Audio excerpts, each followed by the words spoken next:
Des Inuits débarquent à Saint-Pierre de l'île d'Orléans. Lors de notre dernier tournage au vignoble Île de Bacchus, le propriétaire Donald Bouchard nous a fortement suggéré de revenir durant la fin de semaine car des Inuits étaient sur place pour faire découvrir leur culture à la population. Évidemment, la télévision d'ici est allée sur place et nous vous présentons l'entrevue avec Serge et sa mère, Elisabeth Achini. Alors bonjour à vous deux, comment allez-vous?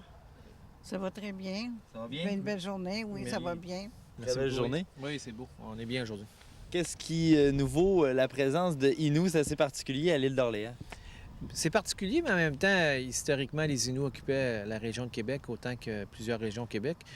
Donc, pour nous, bien que on habite à Québec, on se sent un peu chez nous ici. Là. Donc, c'est pas étranger à notre culture. Donc, les Inuits venaient de temps en temps ici pour l'occupation du territoire. On parle de plusieurs centaines d'années en arrière. Donc, ce qu'on veut faire, c'est via des amis à ma mère, Donald et Lise, qui sont les vignobles. Les propriétaires ici, ils nous ont demandé peut-être d'accompagner leur démarche puis de présenter aux gens un peu une partie de notre culture. Qu'est-ce qui caractérise justement cette culture-là? Trinuimitin petma besi wen besi smutiti eno at senmin eno skoyan. Nete wejiani na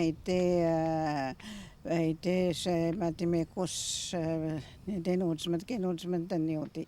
Ngone wet mnoen manute tayan uyapet niwean eno skoyan jitswe. Bonjour, je dis, ça me fait plaisir. Je veux juste vous montrer que je suis vraiment une Inuit d'ici, puis de la Côte-Nord aussi, puis de faire connaître la nation Innu aux Québécois.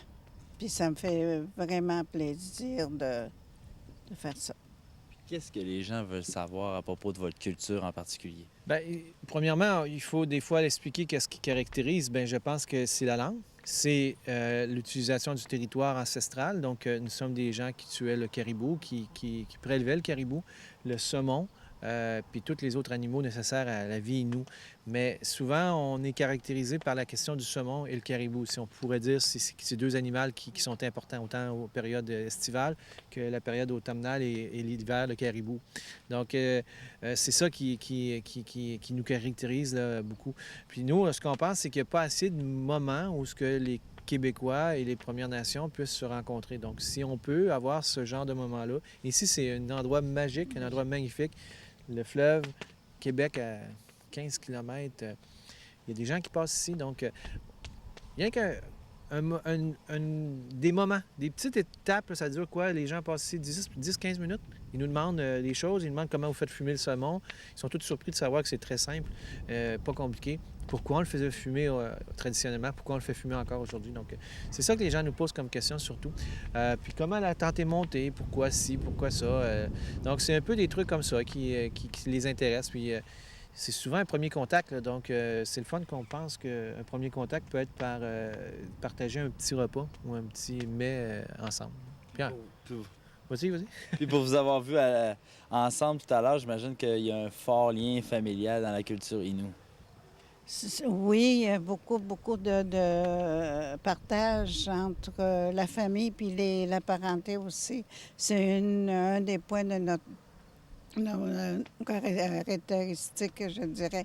Puis moi, si tu viens chez nous puis que je suis en train de manger, tu te dis assis-toi puis viens finir notre repas avec nous autres. Puis c'est dans notre culture, c'est dans notre manière, puis ça nous fait plaisir. Puis si tu refuses, on n'aimerait pas ça.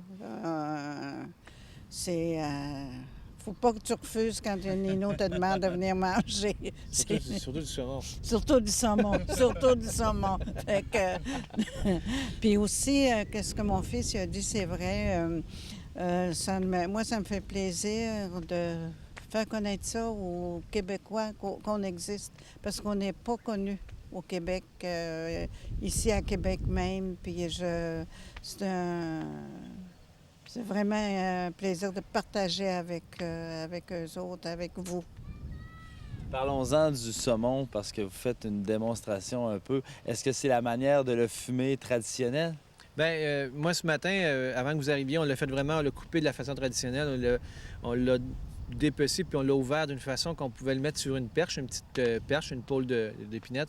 Et c'est de cette façon-là que je l'ai terminé. Par la suite, c'est certain que j'ai d'autres petites techniques un peu contemporaines, là, mais je l'ai parti de la façon traditionnelle. C'est une méthode ancestrale de 6000 ans, comme ma mère m'a enseigné, comme j'ai vu dans un de vos collègues me disait tantôt, le film de Pierre Perrault, qui avait parlé avec ma famille, qu'on voit la façon traditionnelle de faire. Donc, exactement, j'essaye un peu de m'inspirer beaucoup de comment c'était fait avant, puis c'était dans la simplicité même, là, on ne compliquait pas les choses. Les gens, il fallait qu'ils se nourrissent. Là, et quand il y avait faim, là, c'était... Là, c'est facile, là, on a accès à des magasins, des supermarchés, là, mais là, dans le bois, il faut que tu utilises ton gros bon sens. Là. Donc, on peut découvrir votre culture et en même temps y goûter. Ben oui, ben c'est ça en plus. Puis là, l'intérêt d'ici, là, on est pas loin de la côte de Beaupré, on est sur l'île d'Orléans. On partage avec une connaissance d'un Québécois, là, sa connaissance de mettre en place du vin le mariage des deux, le mariage de ces deux réalités-là, là, je pense que c'est un mix parfait. Puis c'est un moment que nous, on rencontre des gens, mais c'est parce qu'un Québécois nous a permis ça. Et ça, c'est le fun. Il y a un Québécois qui nous permet des choses, mais nous, on va permettre à des Québécois de venir nous rencontrer dans notre propre culture. Je pense qu'on est dans cette période-là au Québec de rapprochement. Et le rapprochement, c'est pas dingue d'un côté. C'est nous autres aussi qu'on doit accepter de rencontrer l'autre. Là, moi, c'est l'Inou qui veut rencontrer le Québécois, vous comprenez? C'est pas rien que de l'autre côté. Je pense que ça, c'est ce qui caractérise de ce qu'on fait dans nos projets, ma mère et moi. Je tenais en tout cas à remercier sincèrement Alice et Donald. C'est des amis de longue date à moi. Puis pour nous donner cette occasion-là d'être ensemble et de partager avec les non-autochtones. Puis c'est un plaisir pour nous autres. C'est déjà tout pour cette semaine, en espérant que vous avez apprécié l'émission et qu'on vous a donné plus d'informations sur les différents sujets que nous avons abordés. Si vous désirez plus d'informations concernant nos heures de diffusion, eh bien, vous pouvez consulter notre programmation sur la grille horaire de notre site Internet, le www.teledici.com. Également, si vous voulez nous faire des commentaires, des suggestions, vous avez des scoops à partager ou également vous désirez devenir bénévole, eh bien, vous pouvez le faire par téléphone en composant le 418-827-2169 ou également par courriel à 1heure d'ici@teledici.com. Merci d'avoir été des nôtres et on se dit à la semaine prochaine pour une autre émission de 1 heure d'ici.